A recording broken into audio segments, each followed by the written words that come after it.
Once again, welcome back to KC's Classes. KC's Classesന്റെ മറ്റൊരു വീഡിയോയിലേക്ക് എല്ലാവർക്കും സ്വാഗതം. This is Kiran CS. Kerala PSC junior accountant category number 363 364 2025 ഈ ഒരു പോസ്റ്റിന്റെ സ്മാർട്ട് സ്റ്റഡി വീഡിയോസ് നമ്മൾ കണ്ടിന്യൂ ചെയ്യാണ്. സോ ഡെയിലി MCQസിലെ ഇൻകം ടാക്സിനെ റിലേറ്റ് ചെയ്തിട്ടുള്ള ചോദ്യങ്ങളാണ് നമ്മൾ ഇപ്പോൾ ഡിസ്കസ് ചെയ്തുകൊണ്ടിരിക്കുന്നത്. സോ ഇന്നത്തെ വീഡിയോയിൽ നമുക്ക് നെക്സ്റ്റ് PGBP ഏരിയയിലത്തെ കുറച്ച് ചോദ്യങ്ങളിലോട്ട് കിടക്കാം. വീഡിയോയിലോട്ട് പോണേക്കാൾ മുമ്പ് പറയാനുള്ളത്, നമ്മുടെ സ്ഥാപനം Kerala PSC commerce and management relate ചെയ്തിട്ടുള്ള എല്ലാ പോസ്റ്റുകൾക്കും ഓൺലൈനായിട്ട് കോച്ചിങ് പ്രൊവൈഡ് ചെയ്യുന്ന സ്ഥാപനമാണ്. നമ്മുടെ ആപ്പിലൂടെയാണ് ക്ലാസ്സസ് അവൈലബിൾ ആവുക. Live sessions, recorded sessions, PDF notes, MCQ practices, previous year question paper discussion, mock test, അങ്ങനെ സ്റ്റുഡൻസിന് വേണ്ടിയിട്ടുള്ള എൻറ്റയർ സപ്പോർട്ട് നമ്മൾ പ്രൊവൈഡ് ചെയ്യുന്നുണ്ട് കേട്ടോ. സോ നമ്മുടെ ക്ലാസ്സിൽ ജോയിൻ ചെയ്ത് പഠിച്ച് Kerala PSC commerce and management relate ചെയ്തിട്ടുള്ള പോസ്റ്റുകൾ ക്രാക്ക് ചെയ്യാൻ താല്പര്യമുള്ള സ്റ്റുഡൻസിന് ഡിസ്ക്രിപ്ഷൻ ബോക്സിലുള്ള എൻ്റെ വാട്സപ്പ് നമ്പറിൽ കോൺടാക്റ്റ് ചെയ്യാം, ക്ലാസ്സസ് ആക്സസ് ചെയ്യാം. ജൂനിയർ അക്കൗണ്ടൻറ്റിൻ്റെ 2 ബാച്ചസ് ഇപ്പോൾ അവൈലബിൾ ആണ്. MCQ ആൻഡ് മോക്ക് ടെസ്റ്റ് മാത്രം വേണ്ടവർക്ക് ആ ബാച്ചിന് ജോയിൻ ചെയ്യാം. രണ്ടാമത് ക്രാഷ് ബാച്ച് അവൈലബിൾ ആണ്. 10 മൊഡ്യൂളും കവർ ചെയ്തിട്ടുള്ള സിലബസും അതുപോലെ തന്നെ MCQസും ദെൻ മോക്ക് ടെസ്റ്റും. അപ്പോൾ ഏത് ബാച്ചിലാണ് നിങ്ങൾക്ക് ജോയിൻ ചെയ്യാൻ താല്പര്യമുള്ളതെങ്കിൽ ഡിസ്ക്രിപ്ഷൻ ബോക്സിലുള്ള എൻ്റെ വാട്സപ്പ് നമ്പറിൽ കോൺടാക്റ്റ് ചെയ്യാം, ക്ലാസ്സസ് ആക്സസ് ചെയ്യാം. ലാസ്റ്റ് ലാപ്പിൽ നിങ്ങൾക്ക് മുന്നേറാൻ സാധിക്കട്ടെ. ഓക്കെ, ദെൻ കോമേഴ്സ് ബേസ് ചെയ്തിട്ട് നെക്സ്റ്റ് നടക്കാൻ പോകുന്ന എക്സാം സ്റ്റേറ്റ് ടാക്സ് ഓഫീസറിൻ്റെയാണ്. നമ്മളതിൻ്റെ പുതിയ ബാച്ച് ആരംഭിച്ചിട്ടുണ്ട്. എത്രയും പെട്ടെന്ന് തന്നെ നിങ്ങളുടെ സീറ്റ് നിങ്ങൾ ഉറപ്പാക്കുക. ഓക്കെ, അപ്പോൾ നമുക്ക് വീഡിയോയിലോട്ട് കിടക്കാം. ഇതാണ് നമുക്ക് നെക്സ്റ്റ് ഡിസ്കസ് ചെയ്യാനുള്ള question number 11 related with PGBP ആണ്. Regarding scientific research, revenue expenditure on scientific research related to the business is fully deductible. First statement, capital expenditure on land for scientific research is 100% deductible in the year it is incurred. Deduction is available for payments made to an approved Indian company for scientific research. 1 and 2 are correct, 2 and 3, 1 and 3 all are correct.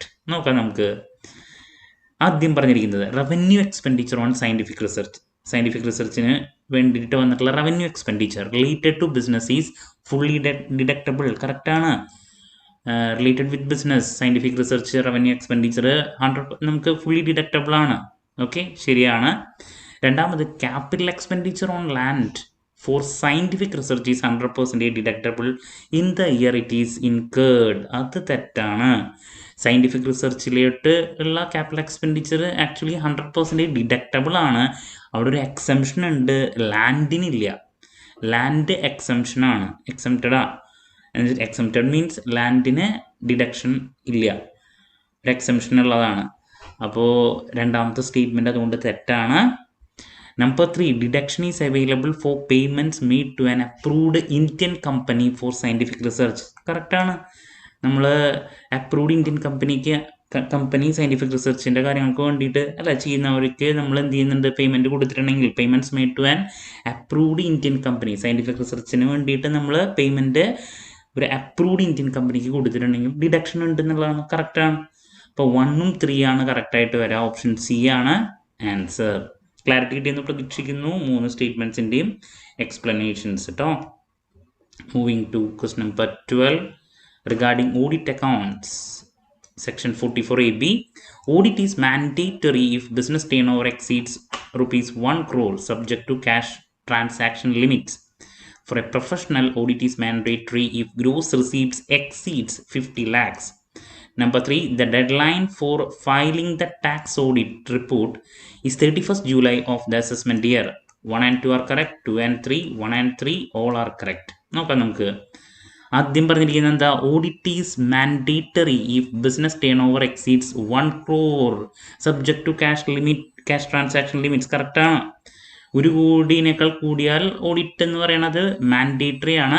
അതിൽ ശ്രദ്ധിക്കേണ്ട ഒരു കാര്യം എന്ന് പറയുന്നത്, ഈ പറയുന്ന cash transaction limit, cash പേയ്മെൻറ്റും cash റിസീപ്റ്റ്സും total ട്രാൻസാക്ഷൻസിൽ 5% കുറവാണ് ക്യാഷ് ട്രാൻസാക്ഷൻസ് എങ്കിൽ പേയ്മെൻറ്റ്സും റിസീപ്റ്റ്സും കൂടിയിട്ട് നമുക്ക് 10 കോടിയേക്കാൾ കയറിയാൽ മാത്രം ഇത് മതി എന്നുള്ളതാണ്. അവിടെ വീണ്ടും ഒരു എന്തുണ്ട്, ഹൈപ്പ് നമുക്ക് അല്ലെങ്കിൽ ഹയർ എമൗണ്ട് ലഭിക്കുന്നുണ്ട്. അത് cash ലിമിറ്റ്സിൻ്റെ Basil.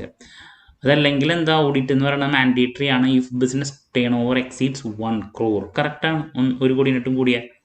Number 2, for a professional audit is mandatory if gross receipts exceed 50 lakhs. കറക്റ്റാണ്. പ്രൊഫഷണൽ ആണെങ്കിൽ ഓഡിറ്റ് മാൻഡേറ്ററി എന്ന് പറയുന്നത് എന്താ, ഗ്രോസ് റിസീപ്റ്റ്സ് 50 ലക്ഷത്തിനേക്കാൾ കൂടുമ്പോഴാണ്. കറക്റ്റാണ്. ഇപ്പം 2 സ്റ്റേറ്റ്മെൻറ്റ്സും കറക്റ്റാണ്. Number 3, the dead line four filing the tax audit report is 31st July of the assessment year. അത് തെറ്റാണ്. 30th September ആണ് വരുന്നത്. അപ്പോൾ ഇത് മൂന്നാമത്തെ സ്റ്റേറ്റ്മെൻറ്റ് തെറ്റാണ്. 30th September ആണ് വരുന്നത് കേട്ടോ. അപ്പോൾ 1ഉം 2 ആണ് കറക്റ്റായിട്ട് വരാം. ഓപ്ഷൻ എ ആണ് answer. Moving to question number 13. Next ക്വസ്റ്റ്യനിലോട്ട് കിടക്കാം.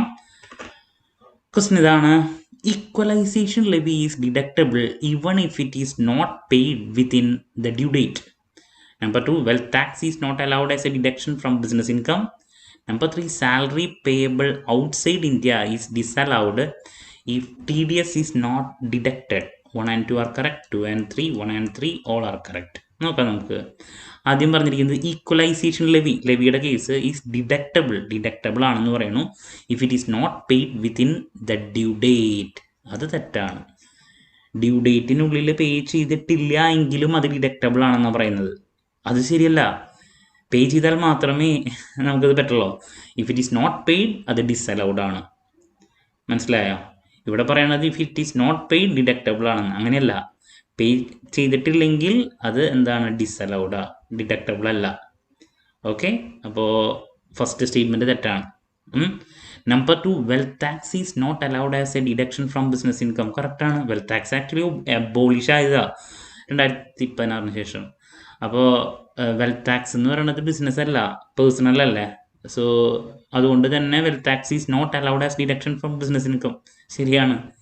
അത് പേഴ്സണലാണ്, ബിസിനസ് അല്ല. Then salary payable outside India is disallowed if TDS is not deducted. അതും കറക്റ്റാണ്. സാലറി നമ്മൾ ഔട്ട്സൈഡ് ഇന്ത്യ പേ ചെയ്യുന്നുണ്ടെങ്കിൽ സ്ട്രിക്റ്റ് TDS ആണ്. അവിടെ TDS ഇല്ലെങ്കിൽ, if TDS is not deducted, എന്താ പറയുക, ഡിസലൗഡ് ആണ്. സാലറി ഔട്ട്സൈഡ് ഇന്ത്യ ഡിസലൗഡ് ആവും. TDS is not deducted. TDS strict ആണ്. കറക്റ്റാണ്.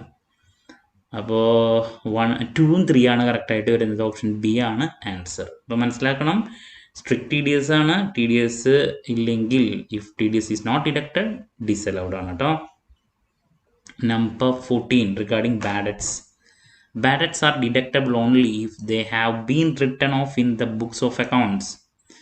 Number 3, a provision for bad debts is generally allowed as a deduction for all businesses. If a bad debt is recovered later, it is taxable in the year of recovery. 1 and 2 are correct. 2 and 3, 1 and 3 all are correct. നോക്കാം നമുക്ക്. Bad debts are deductible only if they have been written off in the books of accounts. കറക്റ്റാണ്. Bad debts deductible ആയിട്ട് എടുക്കുന്നത് അത് പ്രോപ്പറായിട്ട് books of അക്കൗണ്ട്സിൽ right of ചെയ്തിരിക്കണം. Right of ചെയ്തിട്ടുണ്ടെങ്കിൽ മാത്രമാണ് നമുക്കതിനെ ഡിഡക്റ്റബിൾ ആയിട്ട് എടുക്കാൻ സാധിക്കുള്ളൂ. ശരിയാണ്. റൈറ്റ് ഓഫ് ചെയ്താൽ പറ്റും. ഇനി A provision for bad debt is generally allowed as a deduction for all businesses. അത് തെറ്റാണ്. പ്രൊവിഷൻ എന്ന് പറയുമ്പോൾ ഒരു കണ്ടിജൻസിക്ക് വേണ്ടിയിട്ട് കീപ്പ് ചെയ്യുന്നതാണ്. അതിന് എന്ത് ലഭിക്കില്ല, ഡിഡക്ഷൻ കിട്ടില്ല. അവിടെ എക്സംഷൻ ഉള്ളത് ബാങ്കുകൾക്കൊക്കെയാണ് എമൗണ്ട് ചെറുതായിട്ട് അവിടെ കിട്ടുന്നത്. അതല്ലാണ്ട് ജനറലി അത് എന്തല്ല, അലൗഡ് അല്ല. എക്സംഷൻ ബാങ്കുകൾക്കൊക്കെയാണ് കേട്ടോ. അപ്പോൾ പ്രൊവിഷൻ എന്ന് പറയണത് അലൗഡ് ആണെന്ന് പറഞ്ഞിരിക്കുന്നത് തെറ്റാണ്. നമ്പർ 3, എന്തിനു മാത്രം, ബാങ്കുകൾക്കൊക്കെയാണ്. Then if a bad debt is recovered later, it is taxable in the year of recovery. കറക്റ്റാണ്. ആദ്യം ബാഡ് ഡെറ്റ് ആയത് പിന്നെ നമുക്ക് റിക്കവറി ആയിട്ട് കിട്ടിയിട്ടുണ്ടെങ്കിൽ, തിരിച്ച് കിട്ടിയിട്ടുണ്ടെങ്കിൽ ടാക്സബിൾ ആണ് ഇയർ ഓഫ് റിക്കവറിയിൽ. ശരിയാണ്. അപ്പോൾ 1ഉം 3 ആണ് കറക്റ്റായിട്ട് വരിക. ഓപ്ഷൻ സി ആണ് ആൻസർ. അപ്പോൾ ബാഡ് ഡെറ്റിനെ റിലേറ്റ് ചെയ്തിട്ട് പറഞ്ഞിരിക്കുന്ന ഈ 3 സ്റ്റേറ്റ്മെൻറ്റ്സ് മറക്കാതിരിക്കുക. ബാഡ് ഡെറ്റ് റൈറ്റ് ഓഫ് ചെയ്താൽ ഡിഡക്റ്റബിൾ ആണ്. പ്രൊവിഷൻ ഡിഡക്റ്റബിൾ അല്ല. എക്സംഷൻ ബാങ്കുകളുടെ കേസിലാണ്. ദെൻ ബാഡ് ഡെറ്റ് റിക്കവേർഡ് ആണെങ്കിൽ ലേറ്റർ അത് ടാക്സബിൾ ആണ്. ഓക്കെ. നമ്പർ 15 ഒരെണ്ണം കൂടി ഇന്ന് ഡിസ്കസ് ചെയ്യാം. ബുക്സ് ഓഫ് അക്കൗണ്ട്സ് മെയിൻറ്റെയിൻ ചെയ്യുന്നതിനെ പറ്റിയിട്ടുള്ളൊരു ചോദ്യം. Specified professionals, lawyers, doctors must keep books if their gross receipts exceeds 1.5 lakhs in all 3 preceding years. Non-specified businesses must keep books if income exceeds 1.2 lakhs or turnover exceeds 10 lakhs. The books must be preserved for a period of 8 years from the end of the relevant assessment year. 1 and 2 are correct, 2 and 3, 1 and 3 all are correct. നോക്കാം നമുക്ക്. ആദ്യം പറഞ്ഞിരിക്കുന്നത് books of accounts maintain ചെയ്യുന്നതിനെ പറ്റിയിട്ടുള്ളതാണ്. Specified professionals, doctors, lawyers must keep books if their gross receipts exceed 1.5 lakhs, 1.5 ലക്ഷത്തിനേക്കാൾ കൂടുന്നുണ്ടെങ്കിൽ in all 3 preceding years, 3 വർഷങ്ങൾ നോക്കുമ്പോൾ അവർ ബുക്സ് ഓഫ് അക്കൗണ്ട്സ് മെയിൻറ്റെയിൻ ചെയ്യണം എന്നാണ് പറഞ്ഞിരിക്കുന്നത്. കറക്റ്റാണ്, ശരിയായിട്ടുള്ള സ്റ്റേറ്റ്മെൻ്റ് ആണ്.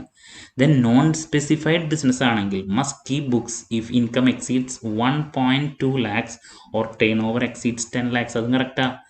നോൺ സ്പെസിഫൈഡ് ബിസിനസ്സുകളുടെ കേസിലോട്ട് വരുമ്പോൾ 1.5 ലക്ഷത്തിനായിട്ട് കൂടിയാൽ അല്ലെങ്കിൽ ടേൺ ഓവർ 10 ലക്ഷത്തിനായിട്ട് കൂടിയാൽ അവർ ബുക്സ് ഓഫ് അക്കൗണ്ട്സ് മെയിൻറ്റെയിൻ ചെയ്തിരിക്കണം, ബുക്സ് മെയിൻറ്റെയിൻ ചെയ്യണം എന്നുള്ളതാണ്. ശരി. Then the books must be preserved for a period of 8 years from the end of the relevant assessment year. അത് തെറ്റാണ്. പ്രിസർവ്ഡ് പീരീഡ് എന്ന് പറയുന്നത് 8 അല്ല 6 years ആണ് വരാം കേട്ടോ. ഓക്കെ, അപ്പോൾ മൂന്നാമത്തെ സ്റ്റേറ്റ്മെൻറ്റ് തെറ്റാണ്. 1ഉം 2 ആണ് കറക്റ്റായിട്ട് വരാം. ഓപ്ഷൻ എ ആണ് ആൻസർ. ഓക്കെ, അപ്പോൾ നമ്മൾ ഇൻകം ടാക്സിൽ PGBP റിലേറ്റ് ചെയ്തിട്ടുള്ള ഒരു 5 ചോദ്യങ്ങളാണ് ഇന്ന് ഡിസ്കസ് ചെയ്തത്. ക്ലാരിറ്റി കിട്ടിയെന്ന് പ്രതീക്ഷിക്കുന്നു. കൂടുതൽ MCQs പ്രാക്ടീസ് ചെയ്യുക. കൺസെപ്റ്റൽ ക്ലാരിറ്റി കിട്ടാൻ വളരെ ഹെൽപ്ഫുൾ ആയിരിക്കും. MCQs ഡിസ്കസ് ചെയ്യുന്നതിലൂടെ കൂടുതൽ സ്റ്റേറ്റ്മെൻറ്റ് ചെയ്യണം, ഡിറക്റ്റും ചെയ്യണം. 2 ടൈപ്പ് ചോദ്യങ്ങളും ഉണ്ടായിരിക്കും എക്സാമിന്. ബട്ട് നമുക്ക് മെയിൻ ലിസ്റ്റിലോട്ട് കയറണമെങ്കിൽ നിങ്ങൾ സ്റ്റേറ്റ്മെൻറ്റ് രൂപത്തിലുള്ള ചോദ്യങ്ങൾ പ്രാക്ടീസ് ചെയ്തിരിക്കണം. ദെൻ നമ്മുടെ 2 ബാച്ച് ഉണ്ട് ജൂനിയർ അക്കൗണ്ടൻറ്റിൻ്റെ, MCQ ആൻഡ് മോക്ക് ടെസ്റ്റ് മാത്രമായിട്ടുള്ള ബാച്ച്. അതുപോലെ തന്നെ നിങ്ങൾക്ക് ക്രാഷ് ബാച്ചും അവൈലബിൾ ആണ്. അപ്പോൾ ഏത് ബാച്ചിലാണ് ജോയിൻ ചെയ്യാൻ താല്പര്യമുള്ളതെങ്കിൽ ഡിസ്ക്രിപ്ഷൻ ബോക്സിലുള്ള എൻ്റെ വാട്സപ്പ് നമ്പറിൽ കോൺടാക്റ്റ് ചെയ്ത് ക്ലാസ്സസ് ആക്സസ് ചെയ്യുക. ലാസ്റ്റ് മൊമെൻറ്റിൽ നിങ്ങൾക്ക് ഒരു എഡ്ജ് ലഭിക്കാൻ വളരെ ഹെൽപ്ഫുൾ ആയിരിക്കും. ഓക്കെ, എന്ത് ഡൗട്ട് ഉണ്ടെങ്കിലും കമൻറ്റ് ചെയ്യുക. അതിനുള്ള മറുപടി ഞാൻ വീഡിയോസിലൂടെ നൽകുന്നതായിരിക്കും. മറ്റൊരു വീഡിയോയുമായി വീണ്ടും കാണാമെന്നുള്ള പ്രതീക്ഷയോടെ നിർത്തുന്നു. This is Kiran CS signing off. Have a nice day. Thank U.